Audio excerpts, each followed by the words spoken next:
मंडळी नमस्कार, मी अथर्व हर्डीकर स्वागत करतो तुमचं एका नवीन व्हिडिओमध्ये। आज आपण लांजा तालुक्यातील जावडे गावात आलेलो आहोत आणि याआधी जावडे गावात आपण 2 व्हिडिओ केलेले आहेत, ते म्हणजे अस्सल ब्राह्मणी लोणचे आणि त्यानंतर जगन्नाथ बेर्डे यांच्या घरी आपण ऑर्गन बनवणारे आजोबा अर्थात गोव्याचे शिलकर काका यांचा व्हिडिओ बघितला होता। हे व्हिडिओ आपण अद्याप पाहिले नसतील तर नक्की बघा। आज आपण पुन्हा एकदा या जावड्याच्या ब्राह्मणवाडीमध्ये आलेलो आहोत आणि याचं कारण असं आहे की इथे एक कोकणातील तरुण जो छंद जोपासतोय तो आपण ह्या व्हिडिओमध्ये पाहणार आहोत। आपण जगू काका बेर्डे यांच्याच घरी त्यांच्या मुलाशी बोलण्यासाठी आलेलो आहोत। नमस्कार चिन्मय। नमस्कार। आपला परिचय आहेच, परंतु आपल्या प्रत्येक व्हिडिओच्या सुरुवातीला आपण ज्याच्याशी संवाद साधतोय त्याचा एकदा परिचय आपल्या प्रेक्षकांसाठी जाणून घेतो। त्याचप्रमाणे तू सुद्धा एकदा तुझं पूर्ण नाव, शिक्षण सांगावंस। नमस्कार, मी चिन्मय बेर्डे। मी सध्या मुंबईला असतो आणि सध्या आर्टिकलशिप चालू आहे। मी CA करतोय आणि ग्रॅज्युएशन माझं पूर्ण झालं आहे। या व्यतिरिक्त माझं आता अथर्व जसं व्हिडिओमध्ये दाखवेल त्याप्रमाणे थोडा छंद जोपासण्याचा मी प्रयत्न करतोय माझा। हे जे सुंदर शेत आहे ते चिन्मय तुमचंच आहे मला वाटतं। हो हो। आणि आता नेमकं तिथे काय तुम्ही आत्ता भात पेरलेलं आहे, म्हणजे आत्ता जस्ट आमची दाढ झालेली आहे। बरं। त्याच्यानंतर लावणीची प्रोसेस सुरू होईल। अच्छा, ओके। आणि वरती जशा मळा दिसतात तिथपासून खालपर्यंत हो हे पूर्ण इथे भाताची लागवड होईल। ओके। आणि इथं हळद लावलेली आहे। हो, मधल्या भागात हळद लावली आहे। बरं बरं। आणि इथे मशीन दिसतंय, हे पॉवर टिलर आत्ताच नवीन घेतलाय। अच्छा। आणि बाकी इकडे सगळी चक्की, गिरण वगैरे बरं भाताची। अच्छा, ती गाडी लावायला जागा केलेली। हो, इकडे ही चक्की। हो बरं। हे सगळं सध्या बाबा बघतायत। हो, पूर्ण दुकान आणि दुकान हा विषय आणि हे सगळं। इकडे आगर आहे आणि ही एक नैसर्गिक श्रीमंती आहे पूर्ण परिसरात। आपल्या कोकणात अशा प्रकारची आग्र आणि असा निसर्ग अनेक ठिकाणी आपल्याला बघायला मिळेल।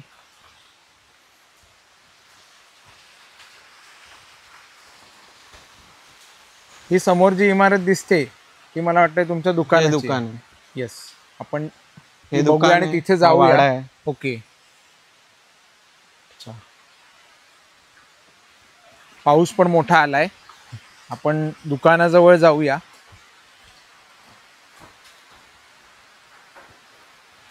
किती वर्ष जुनं दुकान आहे?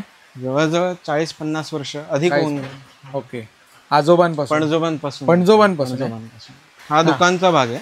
बरं। आणि ही जी खिडकी दिसते हा इथून पूर्ण चक्कीचा भाग आहे, म्हणजे जिकडे आपण रेग्युलर डाळ वगैरे जे काही देतो किंवा। ओके।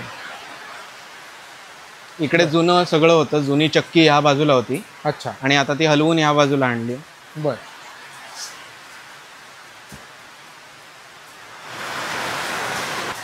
एक सुवर्ण योग, कोकणातला पाऊस सुद्धा आपल्याला या व्हिडिओ माध्यमातून नक्की बघायला मिळू शकतोय। येस, जोरदार मुसळधार असा पाऊस आलेला आहे।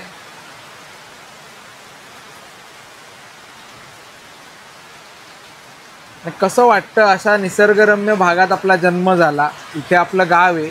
आता तू शिक्षणासाठी म्हणा किंवा व्यवसायाच्या निमित्ताने शहरात असतोस, परंतु कोकणाविषयीच्या भावना प्रत्येकाच्या मनात ज्या आहेत त्याच तुझ्याही असतील यात मला शंका नाही। तर कसं वाटतं? छान वाटतं ॲक्च्युली। मला मुंबईपेक्षा इकडे जास्ती वातावरण छान वाटतं।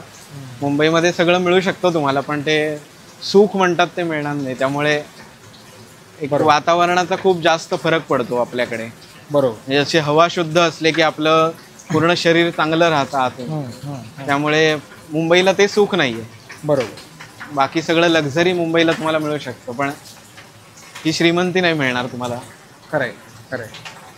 या व्हिडिओमध्ये मित्रांनो आपण जसं मी सुरुवातीला सांगितलं, चिन्मयचा छंद जो आहे तो आपण जाणून घेणारच आहोत। त्याचप्रमाणे जे जगू काकांचं घर आहे, मागच्या व्हिडिओमध्ये आपण घरात गेलो नव्हतो, घर पूर्ण पाहिलं नव्हतं। आपण प्रयत्न करू की ह्या व्हिडिओमध्ये आपण चिन्मयचं आणि जगू काकांचं जे घर आहे ते सुद्धा दाखवायचा प्रयत्न करूया।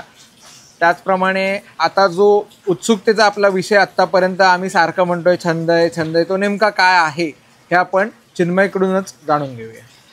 मला नाणी, वेगवेगळ्या देशांची नोटा, करन्सीज याच्यामध्ये फार इंटरेस्ट आहे. तर मी त्या गेले 10 ते 15 वर्ष मी हा छंद जोपासतोय माझा. शाळेच्या वयापासून, अगदी फार लहान असल्यापासून, जेव्हा मला काही कळत नव्हतं की नाणी वेगळी असतात, कसं असतं, तसं पुढे व्हिडिओमध्ये आपला होईल विषय. होय. तर तेव्हापासून मी हे जमवत गेलो आणि आता मी थोडं, मला बरं वाटतंय की छंद एक छान लेवलला आलाय माझा. अच्छा. पण ही नेमकी आवड कुठून सुरुवात झाली आणि काय असं इन्स्पिरेशन होतं की आपण असं करावं? मी 6वीला होतो आणि कणकवलीला मी शाळेला होतो. तर SM हायस्कूलला असताना माझा एक मित्र आहे, ज्याचं नाव मेन्शन करायला आवडेल मला, कुंदन परुळेकर म्हणून. बरं. तर तो आता नेव्हीमध्ये आहे. अच्छा. आणि तो माझ्यासोबत, आम्ही बोलत होतो आणि बोलता बोलता सहज असं झालं की तुझा छंद कोणता? अच्छा. तर 6वीच्या वयात खरं तर ही गोष्ट माझ्यासाठी नवीन होती की छंद काहीतरी असतं वेगळं. बरोबर. आपण आवडीसाठी काय करतो, बऱ्याच जणांचं, गावाकडच्या मुलांचं किंवा इतरही शहरातल्या खूप लोकांचं असं असतं की चला क्रिकेट खेळायला जाऊया. बरोबर आहे. हां, क्रिकेट खेळणं हा छंदच आहे सगळ्यांना. खरंय खरंय. त्यामुळे तेवढं एक डोक्यात होतं, पण बाकी असं काहीतरी कलेक्शन करतात, काही करतात. मग आणि मी लिटरली ही गोष्ट झाली होती की मी त्यावेळी त्या चिऱ्यांमध्ये असा हात घालून असं काहीतरी टाइमपास करत होतो. अच्छा. आणि दगड हाताला लागला. ओके. एक छोटासा एकदम. तर मी म्हणलं की हा मला वेगवेगळे दगड गोळा करण्याचा छंद आहे. मी उत्तर ठोकून दिलं. अच्छा. आणि त्याने मला ते नाण्यांविषयी जेव्हा सगळं सांगितलं, त्यावेळी मला असं कळलं की भारतामध्ये जो रुपया असतो त्याच्या व्यतिरिक्त बाहेर वेगवेगळी नाणी असतात अजून. ओके. त्यामुळे ती मग कशी असतात, मग एखादं बघायचंय, मग त्याच्याकडेच बघितलं, मग आवड निर्माण झाली. आणि ज्यावेळी पहिलं कलेक्शन मधली कॉईन आली, ती लिटरली सांगतो ती खोटी नाणी होती आणि ते मला कळलंच नव्हतं. 3च नाणी होती. अच्छा. आणि बाबांकडून हट्ट करून ते किचन मिळवलं होतं, मालवणच्या किल्ल्यावर मिळतं ते. अच्छा. आणि ते किचन गाडीत बसल्या बसल्या सोडवून टाकलं आणि ती नाणी हातात घेतली. हळूहळू एक एक करत नाणी येत गेली. पहिलं नाणं माझ्यामध्ये कुवेतचं पहिलं नाणं माझ्याकडे आलं, 100 फाईल्सचं. ओके. सगळ्यात म्हणजे माझ्यासाठी ते प्रिशियस कॉईन म्हणतात तसं एक. आणि पहिलं नाणं. त्यानंतर अमेरिकन डाईम्स किंवा सेंट्स असे एक हातात येत गेले. अच्छा. तर ते मला, मी ज्यांच्याकडे राहायचो, मुंडले काका म्हणजे माझ्या आत्याकडे, तर तिच्या म्हणजे त्यांच्या रिलेटिव्हजनी, एका पित्रे काका, तर त्यांनी दिले होते. आणि त्यांनी मला सांगितलं की ही खोटी नाणी फेकून दे. अच्छा. आणि ह्याने सुरुवात कर. बर. ती त्यावेळी माझी पहिली जी सगळ्यात मोठं कलेक्शन कसलं तरी असेल, 10-12 नाणी जरी असली तरी ते माझ्यासाठी मोठं होतं तेव्हा. बरोबर. तर ते असेल तर ते अमेरिकन होतं. अच्छा. 1 डाईम सेंट्स, जसं मी दाखवेन नंतर तुम्हाला. 5 सेंट्सची कॉइन्स. बिलकुल. Dollars, quarter dollars. पण त्यावेळी डॉलर्स माझ्या हातातच आले नव्हते. पण अशी सुरुवात माझी झाली. आणि त्यानंतर पहिली नोट सगळ्यात हातात आली ती सौदी अरेबियन 1 रियाल, हिरव्या रंगाची नोट होती. बर. त्यानंतर इंग्लंडचं एक कॉईन मिळालं 1 पेनीचं. ओके. आणि अशी एक हळूहळू वाढत गेली. आणि ज्यावेळी पहिलं एक्झिबिशन जेव्हा मी प्रेझेंट केलं, लोकांसमोर लावलं. अच्छा. तर 15 ऑगस्टला आपली आरी सोसायटीचं, रत्नागिरीची ओपी जिंदल हॉस्टेलला पूजा असते. बर. त्या हॉस्टेलमध्ये त्या पूजेला एक्झिबिशन लावायची मी एक आयडिया मांडली. बर. आणि त्यावेळी माझ्या कलेक्शनमध्ये 125 नाणी होती फक्त. बर. आणि ती कॉइन्स मी लावली होती. अच्छा. आणि ते एक्झिबिशन फार छान झालेलं, म्हणजे मला ते स्वतःला आवडलं. 1-2 तास जरी लावलं तरी लोक विचारायला येत होते किंवा माहिती घेत होते. बर. तर ते फार छान वाटत होतं मला. बर. तू जेव्हा सुरुवात केलीस नाणी गोळा करायला किंवा नोटा, तेव्हा तुला असं वाटलं होतं की या गोष्टीला इतकी डिमांड असेल किंवा व्हॅल्यू येईल? नाही, ॲक्च्युली मला आत्ताही जे कलेक्शन आहे त्यामध्ये कसं आहे, मी आता करतोय म्हटल्यावरती मला त्यातली डेप्थ कळते. पण बऱ्याचशा लोकांना असं वाटेल की हे फारच मोठं कलेक्शन आहे, खूप केलंय, आता नाही केलं तरी चालेल, पण हे असं नाही आहे. अच्छा. तर त्यावेळी माझ्याकडे जी नाणी होती त्यामध्ये मी फार समाधानी होतो त्यावेळेला. बर. पण अजून त्याच्यामध्ये खूप आतमध्ये जाण्याची गरज आहे हे मला कळतंय. बर. आता ह्याचा उद्देश नेमका काय आहे, त्याचप्रमाणे कशा प्रकारची नाणी नोटा आहेत, किती देशांच्या आहेत, हे आपण सर्व जाणून घेणार आहोत जसा व्हिडिओ पुढे जाईल. परंतु आता या ठिकाणी आपण बघू शकतो हिरवागार कोकणातला निसर्ग. आवर्जून आज मला हे घर चिन्मयचं, जग्गू काकांचं मला आतमधून दाखवायला आवडेल आणि तुम्हाला बघायला आवडेल याची मला खात्री आहे.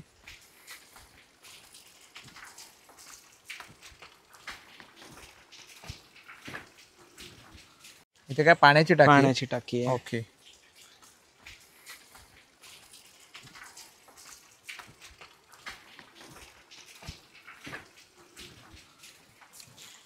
इकडे फुलझाड आहेत वेगवेगळ्या प्रकारची.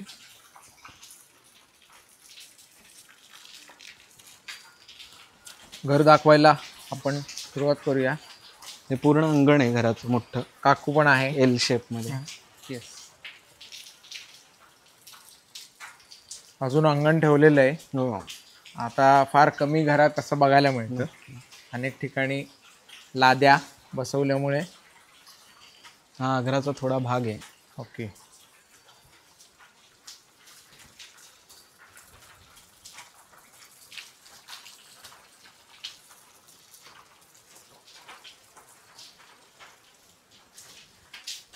हा वरांडा आहे छोटासा, म्हणजे बाहेरून लोक कोणी आले की बसायला बसण्यापुरती जागा. आणि मागच्या वेळेला आमचं पूर्ण शूट जवळजवळ ह्याच भागात झालं होतं.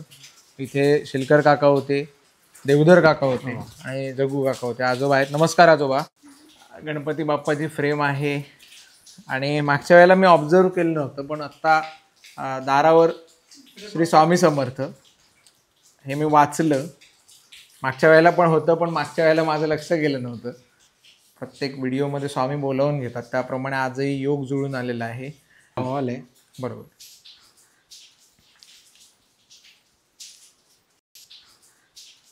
घरात 5 जण, पण आत्ता 4 जण राहतात. म्हणजे आई बाबा आजी आजोबा इथे असतात, मी मुंबईला असतो. हे किचन आहे पूर्ण. ओके. डायनिंग टेबल आहे, खुर्च्या आहेत आणि लाकडी मस्त खुर्च्या आहेत पॉलिश केलेल्या. किचन पण प्रशस्त आहे एकदम. ओके. हा काय विषय? एकदम छोटा दरवाजा. हा जुना दरवाजा होता पहिल्यापासूनचा. अच्छा. तर तो काही हा छोटी खिडकी होती, अच्छा. ती तशीच ठेवली बर. आणि इकडे रिनोव्हेशन. ओके.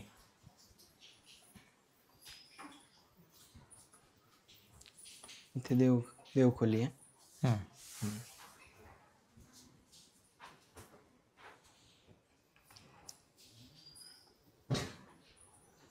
हा ओटीचा भाग आहे. म्हणजे अच्छा. पहिलं इकडून एंट्रन्स इकडून होतं, ओके. त्यामुळे इकडे हा ओटीचा भाग जुन्या आहे. घराचा जुना घर. बर. म्हणजे हे मुख्य द्वार होतं हो पहिलं. हे मेन डोर. अच्छा.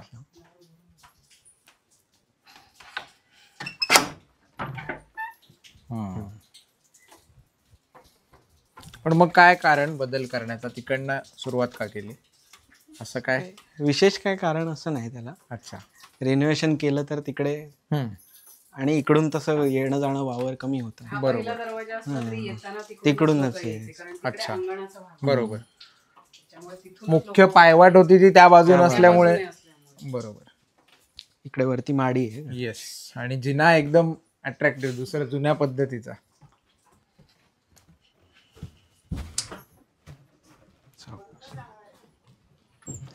ते पण छोटा दरवाजा आहे गच्चीत जाण्यासाठी. हो. माऊ आहे. किती? एक आहेत की दोन? एकच. होय काय? अच्छा. तुमच्याकडे सध्या नाहीतच काय? वाघाच्या त्रासामुळे होय. नाही.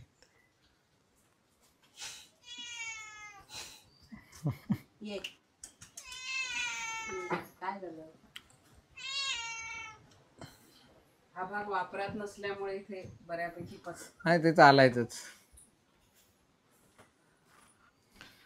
आपण इकडे जाऊया. एकदा बुळबुळीत असेल, सावकाश जायला सावकाश लागेल. येस. पण व्ह्यू जो दिसेल. होय होय होय.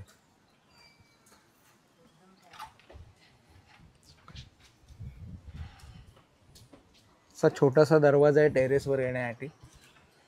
आणि टेरेसवरून जो व्ह्यू आहे तो कमाल आहे.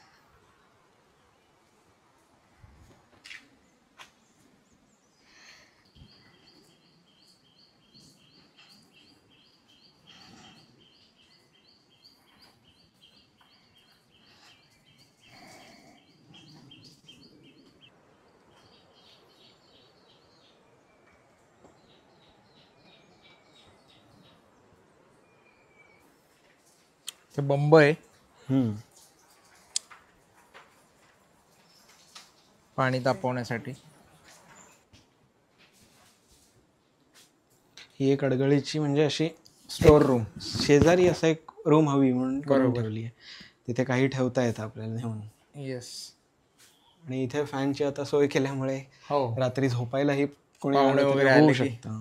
जागा बाकी होते. ही अशीच रूम एक तिकडे आहे. बरोबर. आणि इथे पाठचा भाग हा सगळा, हो. ही पूर्ण पाठीमागची बाजू.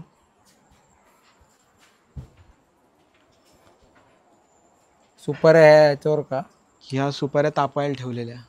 अच्छा. हां. इकडे सगळी बाग आहे. हो. फुलझाडं आहेत, नारळ, सुपारी, फणस, बरंच काय काय. इथे खोपी आहे जुनी. ही हो. खोपी बऱ्याच जणांनी बघितली पण असेल नसेलही. बरोबर. लाकडं स्टोअर करायला किंवा इतर पावसातून जे काही लागतं जळाऊ सामान हां, सगळं. जळाऊ सामानासाठी बरोबर. आता फक्त पाणी तापवायला बंबच वापरतात. बंबच वापरतो. पण बंबात सुद्धा थोडं थोडं मध्ये मध्ये टाकत राहायला लागतं त्यामुळे. बरोबर. तर असं आहे चिन्मयचं घर. आणि आता चिन्मय, तुझा आपला जो मुख्य विषय आहे येस. तो तू दाखव. मी एक्झिबिशन्स ज्यावेळी लावतो किंवा कुणाला दाखवायची वेळ येते त्यावेळी मी हे असं सेटअप थोडक्यात माझा असतो की अच्छा.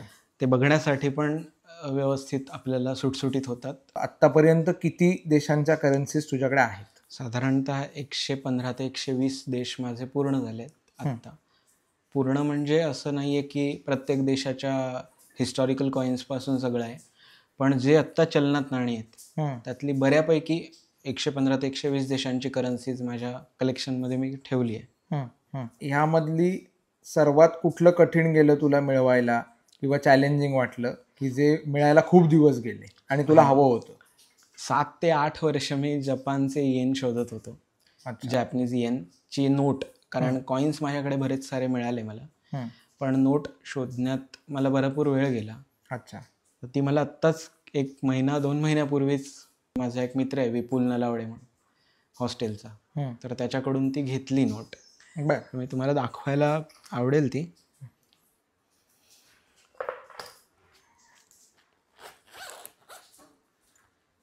तिला स्पेशल ठेवलेली आहे वेगळी. हे जॅपनीज येन आहेत. 1000 येन. ओके. साधारण इंडियन 600 रुपयांपर्यंत ह्याचं प्राइसिंग जातं. 550 ते 600. एका नोटीचं? हां. एका येनची किंमत साधारण 60 पैशाने एवढी असते. अच्छा. तर त्यामुळे ह्याचं साधारण 600 रुपये, 597, 596 असे ह्या नोटेचे म्हणजे मी पे केले होते. ओके. तू स्वतः कुठला देश फिरलायस की? नाही, मी अजून भारतही नाही फिरलो. म्हणजे मी असं म्हणेन की जग फिरलेला कोकणातला तरुण, परंतु शरीराने नाही तर चलनाने. नक्की. तर कारण 112 देशातील चलन इथे राहून ह्या ना त्या माध्यमातून मिळवून ती संग्रही इतकी वर्ष ठेवलेस तू. साधारण किती सालापासून हा छंद तू एक सिरियस नोटवर सुरू केलास? सिरियस नोटवरती आत्ता 6 वर्ष झाली असतील, पण त्याच्या आधीपासून मी कलेक्शन करतोय. अच्छा. कलेक्शन करायला लागलो त्याला जवळजवळ 12-15 वर्ष होऊन गेली. त्यामुळे कलेक्शन करतोय व्यवस्थित, पण एकदम सिरियस नोटवरती कॉलेजला गेल्यापासून मग हळूहळू अशी सुरुवात. बरोबर. नमस्कार, मी जगन्नाथ बेर्डे.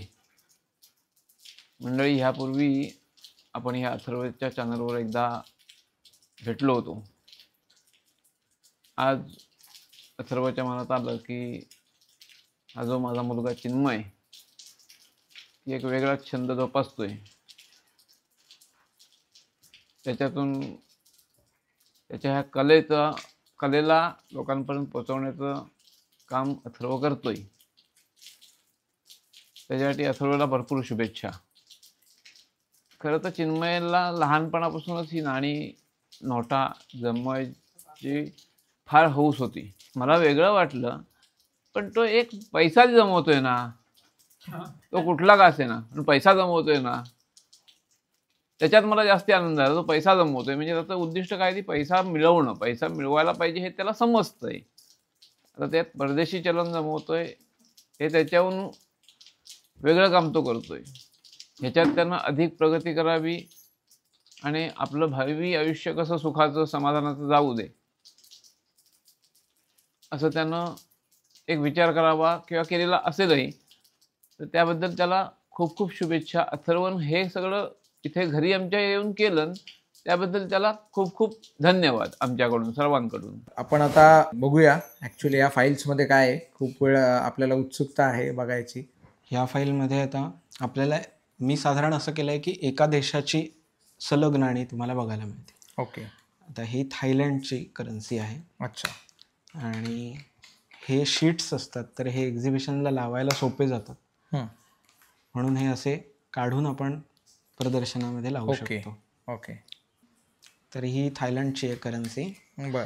पूर्ण इथपासून हे दोन्ही शीट पूर्ण थायलंडचे आहेत. ही आता सर्व इतकी नाणी तुला थायलंडची पर्टिक्युलर कोणी तुझे रिलेटिव्ह आहेत की कोणाकडून मिळाली, एका व्यक्तीकडून? एकाच व्यक्तीकडून असं नाही. माझं असं आहे की तुम्ही कॉइन्स गेलात तर घेऊन या माझ्यासाठी. अच्छा. आता तू कोणाकडून मिळालेत नाणी ह्याचा काय रेकॉर्ड ठेवलेस कधी? रेकॉर्ड असं ॲज सच लिहून नाही ठेवलं आहे, पण खूप लोक आहेत ज्यांना मला मेन्शन करायला आवडेल याच्यामध्ये. सगळ्यात पहिलं इथेच शेजारी रावारी गाव आहे, तिथला गणेश कुष्टे म्हणजे गणेदादा, तो क्रूज मेंबर आहे, ship crew member. Okay. So तो ज्या देशात जातो त्या प्रत्येक देशातलं एकतरी म्हणजे एकतर कॉइन्स आणतो किंवा एखादी नोट आणतो. आणि अच्छा. दरवेळी त्याचं ठरलेलं आहे की जसं आपलं प्रेझेंट पाकिट असतं ना, तसं त्याच्यामध्ये तो भरून पूर्ण त्याला माहिती झाली झाली की तो ह्याचा छंद आहे, तर मग न सांगता तुला तो आणून देतो. दरवर्षी ही थायलंडची पूर्ण. आता ही वेगवेगळी म्हणजे वेगवेगळी काळानुरूप आहेत की नाही?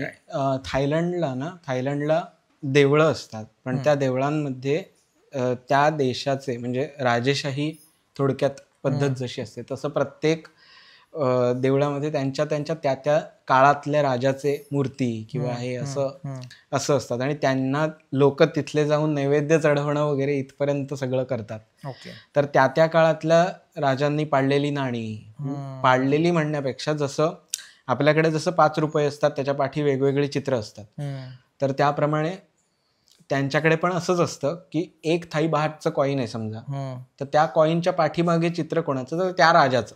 अच्छा. अशी नाणी वेगवेगळी ती या कलेक्शनमध्ये आहेत.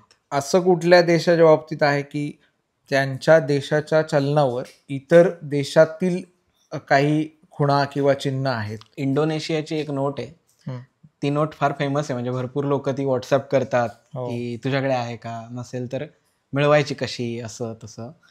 तर त्या नोटेवरती गणपतीचं चित्र आहे. बरं. किंवा एक राम म्हणून एक करन्सी आहे. ओके. एका रामची साधारण किंमत 10 युरोच्या आसपास आहे. राम ही युरोपियन नोट आहे.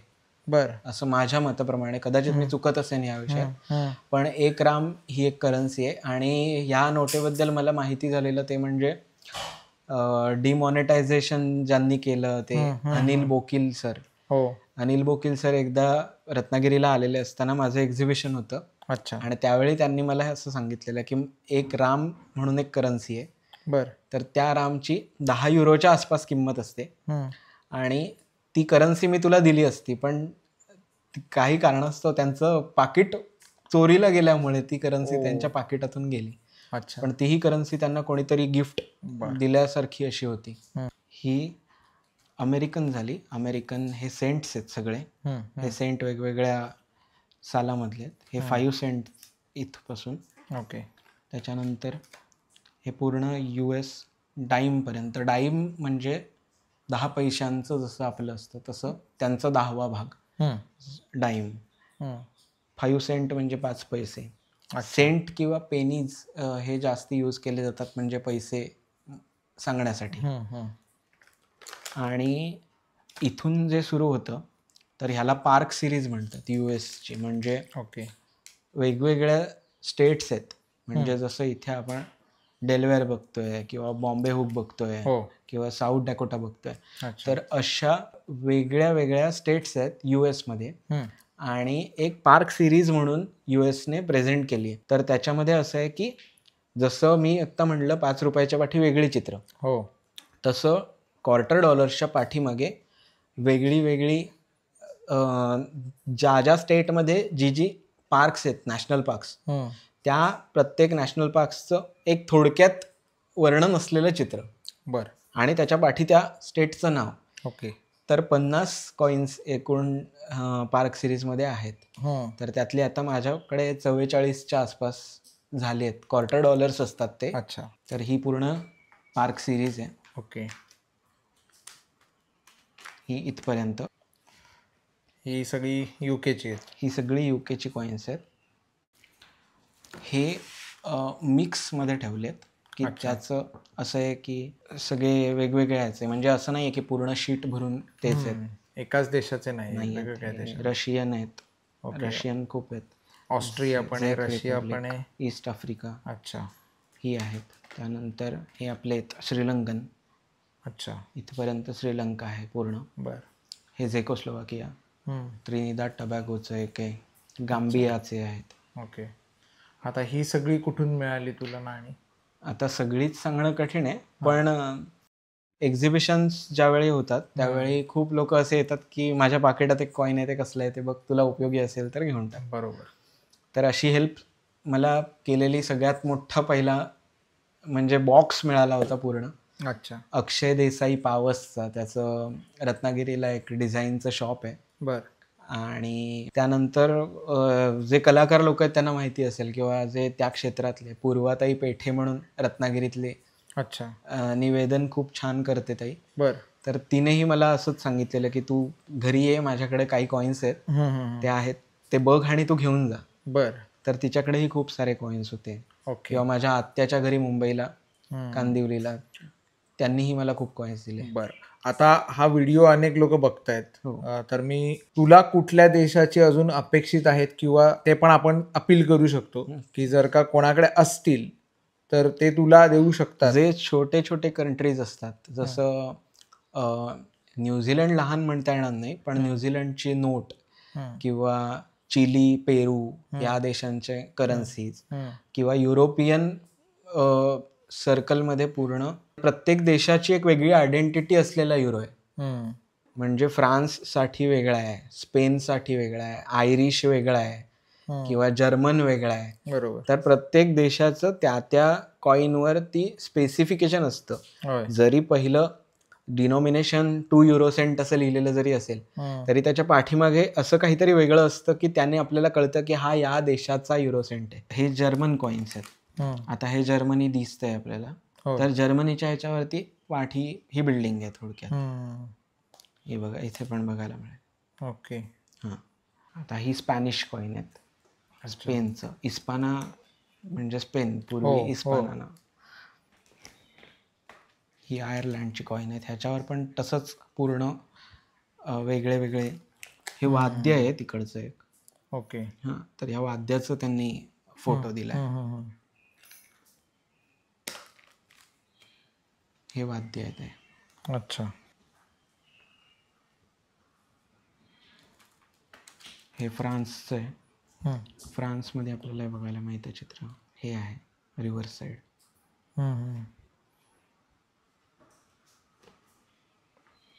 ओके. बाकी ही ब्राझील, नेदरलँड्स, फ्रान्स आहे परत, किंवा न्यूझीलंड. अच्छा. आणि त्याच्या पुढे हे पूर्ण सेट हा नेपाळचा आहे. ओके. इथपर्यंत नेपाळ आहे. त्याच्यानंतर हे दुबई, युनायटेड अरब एमिरेट्स, दुबईची कॉईन्स आहेत. बरं. हे फिलिपाईन्सचे आहेत, इंडोनेशियन आहेत. आणि काही कॉईन्स अशी आहेत की जी पाण्यावर टाकली तरी तरंगतात. म्हणजे त्याच्यामध्ये धातू वेगळा असतो, पण अच्छा, असं वाटू शकतं खोटी कॉईन्स आहेत म्हणून. पण बेल्जियमचं एक कॉईन तसं आहे जे माझ्याकडे आहे. त्याची प्युरिटी तशी ओळखली जाते. तशी आहे. त्यामुळे ती कॉईन्स आहेत काही. तर ही मॉरिशसची आहेत, मलेशियन आहेत. बरोबर. ही बांगलादेश, भूतान ही कॉईन्स आहेत. बरोबर. खूप सारी कॉईन्स आहेत. म्हणजे मला वाटते ही आता फक्त 2 फाईल्स झाल्या. फक्त 2 फाईल. आणि अजून अशा इथे 3 फाईल आहेत. 3 फाईल आहेत. आणि नोटा हा परत वेगळा विषय. ह्या नोटा आणि कॉईन असं एकत्र ठेवलं आहे. बरोबर. इतकं सारं कलेक्शन आहे. साधारण किती वर्षांची मेहनत ही? तरी 12-15 वर्ष जवळपास. वर्षांचे. ओके. जॅपनीज, चायनीज, आफ्रिकन, बरोबर. हे मोकॅम्बिक वगैरे ह्या सगळ्या किंवा बोत्सवाना हे सगळं मॅलेगसी हे आफ्रिकन कंट्रीज आहेत. ओके. नमस्कार, मी चिन्मय बेर्डेची आई जान्हवी. चिन्मयचा हा जो छंद आहे, नाणी, परदेशी नाणी, नोटा, चलन गोळा करणं, तो सुरुवातीपासूनच होता. मग त्याच्यात त्याला केलेल्या त्याच्या मित्रांनी, मोठे व्यक्ती असतील, कलाकार मंडळी, त्यांनी पण त्याला मदत केलेली आहे. मुळात हे सगळं जपून ठेवणं आणि त्याच्याबरोबर त्याचं जे चाललेलं उच्च शिक्षण, यातून तो किती वेळ काढू शकेल याच्यासाठी आमचं थोडंसं 19-20 चाललं होतं. पण त्याने ते मनावर घेतलं आणि त्याच्यात तो बऱ्यापैकी त्याच्यात सक्सेस होतोय. म्हणजे अजून पूर्ण झाला आहे असं म्हणणार नाही, कारण माणूस हा शेवटपर्यंत शिकतच असतो. 3-4 एक्झिबिशनला मी तिथे हजेरी लावली होती. त्याचा एकंदर सगळ्या लोकांबरोबर जो संपर्क होता, किंवा प्रत्येकजण त्याला हा कॉईन कलेक्शन करणारा, अरे हा चिन्मय बेर्डे, किंवा हा त्याची आई, हे त्याचे बाबा, ही जी एक वेगळी ओळख मिळाली, ते मला कौतुकाचं वाटलं त्यावेळेला. म्हणजे वाटतंय अजूनही. पण मी त्याला हे एकच सांगते की जेव्हा तू अशा थोड्याशा यशाच्या ह्याच्यावरती जातोस कुठल्याही बाबतीत, याच बाबतीत असं मी म्हणणार नाही, तर कायम पाय जमिनीवर ठेव. ज्यांनी तुला सहकार्य केलं, प्रोत्साहन दिलं, सपोर्ट करतायत, सपोर्ट करणारे आहेत, मित्रमैत्रिणी असतील, अगदी ज्येष्ठ व्यक्तींनी सुद्धा त्याला चांगल्यापैकी आशीर्वाद दिले, तर ते कधीही तू विसरू नकोस. त्यामुळे तो करतोय ते फार छान वाटतंय आम्हाला सगळ्यांना. बस. आता मगाशी जसे कॉईन्स दाखवले त्याप्रमाणे इथे काही नोटांचं कलेक्शन आहे माझं. त्यामध्ये या भूतानचं, रशियन, अच्छा, किंवा दुबईचे. बरं. या नोट्स अशा आहेत की आपल्याकडे महात्मा गांधी आहेत तसे त्यांचे हे त्यांच्याकडे वेगवेगळे प्रत्येकाचे अच्छा वेगवेगळं चित्र असेल, बरं, सिम्बॉल बरं. असेल. ओके. ह्या चायनीज आहेत ओके. चारही. आणि हे असं काही आहेत की जे माझ्याकडे डबल आहे किंवा ज्यांचं जे एक्स्ट्रा आहे. ही सुदानची नोट आहे, इंडोनेशियाची नोट आहे, त्यानंतर कतारच्या ह्या 2 आहेत. अच्छा. ह्या नोटांच्या टाईपला पॉलिमर टाईप म्हणतात. ओके. पॉलिमर म्हणजे paper plus cotton plus plastic, त्याच्यामध्ये तुम्हाला मिक्स दिसते. ही मलेशियाची नोट होती, ही नवीन नोट आहे, ही जुनी नोट आहे, म्हणजे जी पूर्ण पेपरमध्ये आली. ओके. बांगलादेश, त्यानंतर ओमनची आहे, ही अर्जेंटिनाची आहेत, पेसोस. अच्छा. ह्या आपल्या साध्या 2 रुपयाची. हे उलटी आहे काय? नाही, ही अशी आहे नोट, उभी नोट असते. अच्छा. उभी नोट आहे. जशी व्हेनेझुएला म्हणून एक कंट्री, त्याची पण उभ्या नोटा असतात सगळ्या. आपल्याकडचे. मी फार इंडियन करत नाही, त्यामुळे फार इंडियाचं काही नाविन्य असं बघायला मिळणार नाही. 5ची वेगळी मॉडेल आहेत. बरोबर.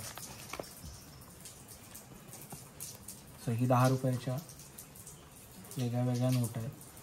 ही सगळ्यात जुनी नोट आहे एकदम. अच्छा. फार रेफरन्स मला नाही आहे, पण बरोबर.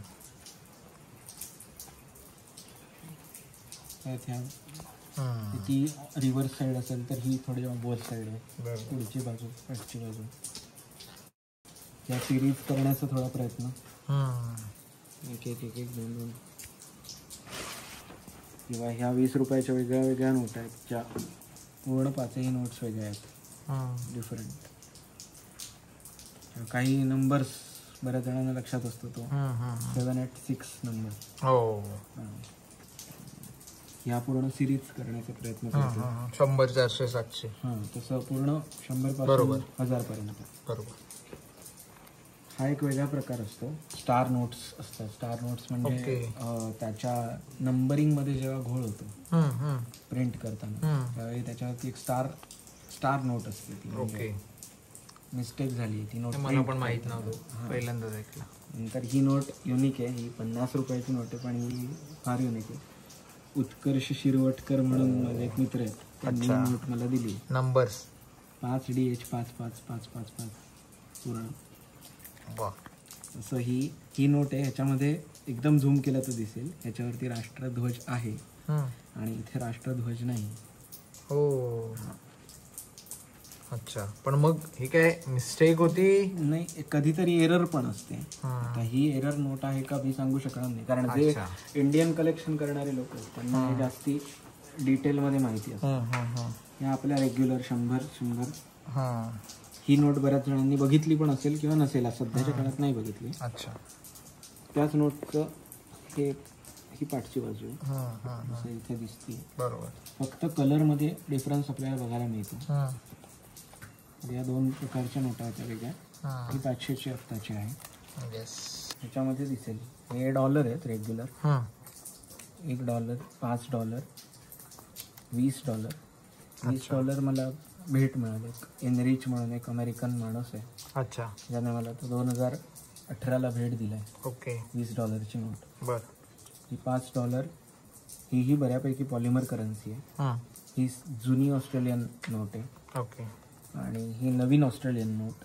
अच्छा. ह्याच्यामध्ये एक असं फीचर आहे की तुम्ही ज्या अँगलने नोट बघता त्या अँगलने त्या नोटेचा कलर बदलत जातो.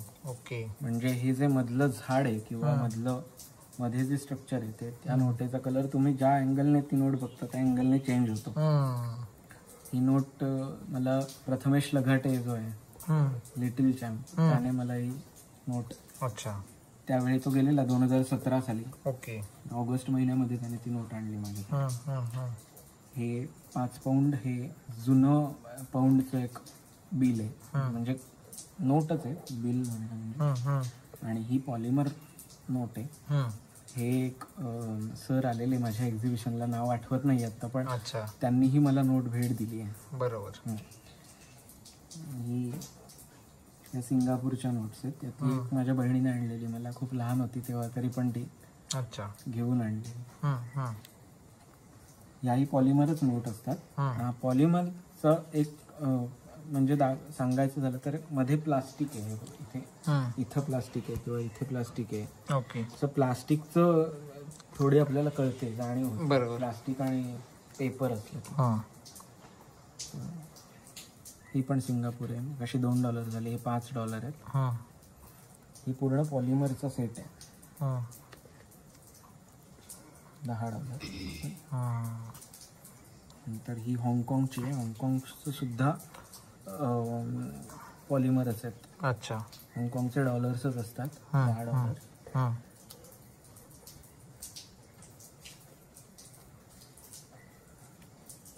ही कुठची होती? दरुसलाम. अच्छा. ही त्रिनिदाद टबॅगो म्हणून आहे.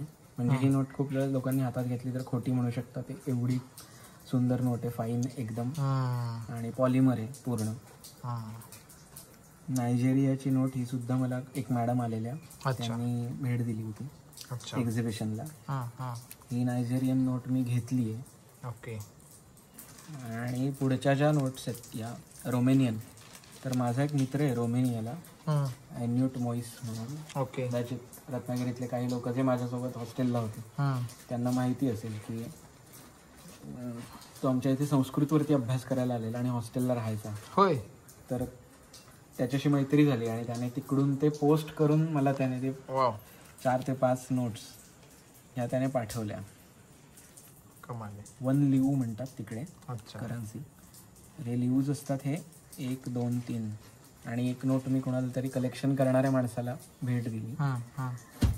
तर हे लिऊज असतात आणि हे 5 लिऊ आहेत, जसे ₹5 आपल्याकडे. बरोबर. हा झाला एक छंदाचा पाठ, पण ह्याच्यातून एक व्यावसायिक दृष्ट्या ह्याचा काय होऊ शकतो का उपयोग? ट्रेडिंग करतात करन्सीचं फार लोक. ओके. ज्याच्यावरती आता लोकांना, जे कोकणातले लोक आहेत त्यांचा विश्वास थोडा कमी बसेल, अगदी 5% लोकांना माहिती असेल. पण या क्षेत्रातले जे लोक आहेत किंवा त्यांना जोडले गेलेले जे लोक आहेत, थोडक्यात सांगायचं, ह्या गोष्टी ओपन नाही करता येत, पण बरोबर, एखादं कॉईन आपल्याला ₹5 दिसतं तर त्याची किंमत कधीतरी ₹5 असते, कधीतरी ₹500 पण असते. अच्छा. ते ओळखता आलं बरं, आणि योग्य जागा कळली की ते कुठे काढता येईल, कुठे विकता येईल, तर ते करता येऊ शकतं एक. बरं. पण मग ह्या छंदातून तुझा व्यावसायिक दृष्टिकोन आहे किंवा कधी निर्माण झाला?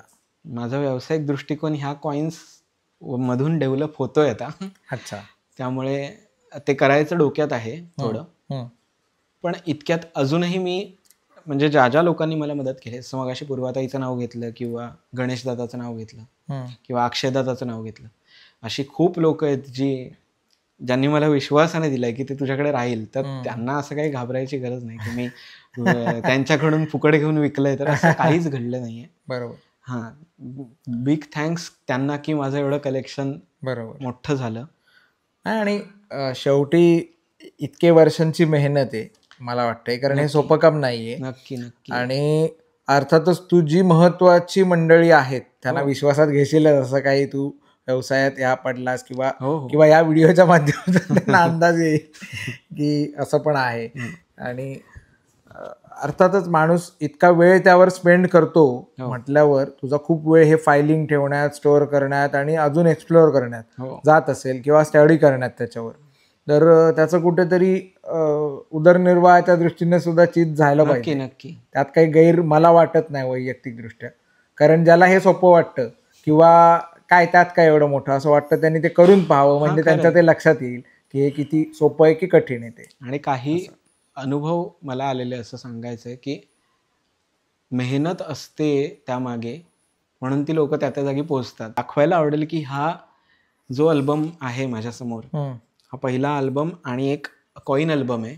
अच्छा. हे आईबाबांनी भेट आणलेलं पहिल्या वेळी, पुण्यात गेलेले की तू करतोयस तर त्याला सपोर्ट म्हणून हे एक ह्याच्यामध्ये सगळं ठेवत जा, म्हणजे ते स्टोअर व्यवस्थित राहील. वा. माझा मामा आहे स्वानंद तांबे, त्याने 2018ला जानेवारीमध्ये आर्ट सर्कलची एक्झिबिशन्स होतात. आता सध्या ती 3-4 वर्ष बंद आहेत कोविडपासून, पण एक कला जत्रा म्हणून एक त्यांचं महोत्सवात एक पार्ट असतो सकाळच्या वेळात. ही सकाळी साधारण 8:30-9 पासून सुरू होते, ती रात्री 4:30 संध्याकाळी 4:30-5 पर्यंत ते कंटिन्यू चालू असतं.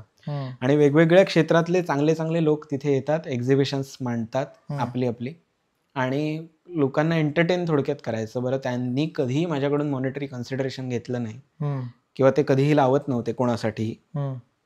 तर त्यावेळी स्वानंद मामाने मला विचारलेलं की लावायची इच्छा आहे का तुझी. आणि माझं त्या वर्षी असं ठरत होतं की मी दीप्तीताई कानविंदे आहे किंवा नितीन कानविंदे आहेत, तर त्यांच्यापर्यंत मला पोहोचायचं होतं, कारण माझी आणि त्यांची ओळखच नव्हती कधी. अच्छा. तर त्या दिवसापासून दीप्तीताईची आणि माझी ओळख झाली किंवा तीही सपोर्ट जे करायला लागली किंवा खूप वेळेला तिच्याकडून अनेक बाबतीत सपोर्ट झालाय. म्हणजे असं फक्त सपोर्ट म्हणजे फायनान्शियल असतो असं नाही, पण मेंटली सपोर्ट किंवा ह्या ठिकाणी तू जा, इथे जा. बरोबर. तर त्याच्यामुळे त्याच्या एका कॉलमुळे मला ते छान वाटलेलं की त्या मोठ्या स्टेजवरती मला पोहोचता आलं. बरोबर. तिथे मला 3-4 एक्झिबिशन्स लावता आली. किंवा ज्यावेळी रत्नागिरीमध्ये नगर वाचनालयात अनिल बोकील सर आलेले आणि संध्याकाळची वेळ होती आणि मी जस्ट त्यांचं व्याख्यान ऐकायला गेलेलो. तर त्यावेळी पाटणकर काका, आनंद पाटणकर सर, जे रत्नागिरीत ते फाटक हायस्कूलला होते किंवा ज्या गोष्टीला होते, तर ते कार्यवाह आहेत नगर वाचनालयात. तर त्यावेळी त्यांनी मला सांगितलेलं, अगदी म्हणजे 5:15 वाजता सांगितलेलं, 5:30चं व्याख्यान, की तू जा आणि तुझं एक्झिबिशन लाव. अच्छा. मी टेबल आणून देतो, सगळं करतो. आणि त्यांना खूप मोठा थँक्स, कारण त्यावेळेपासून मग बोकील सरांची माझी ओळख झाली बऱ्यापैकी. अच्छा. हां, काही गोष्टींच्या बाबतीत मार्गदर्शन किंवा असं. तर त्यामुळे ती काही लोक आहेत की त्यांना हायलाईट करायला मला आवडेल फार. बरोबर. अशी खूप आहेत अजून ज्यांची नावं नाही घेता आली, पण त्यांचं मला प्रत्येकाचं नाव माहिती आहे, पण ते आता प्रत्येक वेळी घेणं शक्य होत नाही, एवढंच आहे. तुझा फायनली मोबाईल नंबर शेअर केलास तर आपले जे प्रेक्षक आहेत ते तुला या बाबतीत काही मदत करायची असेल किंवा तुझ्याकडून काही मदत हवी असेल. 8087725071. बरं. हा माझा मोबाईल नंबर आहे, तो व्हॉट्सॲप पण त्याच्यावरतीच आहे. अच्छा. येस. थँक्यू चिन्मय, तुझा वेळ आम्हाला दिल्याबद्दल.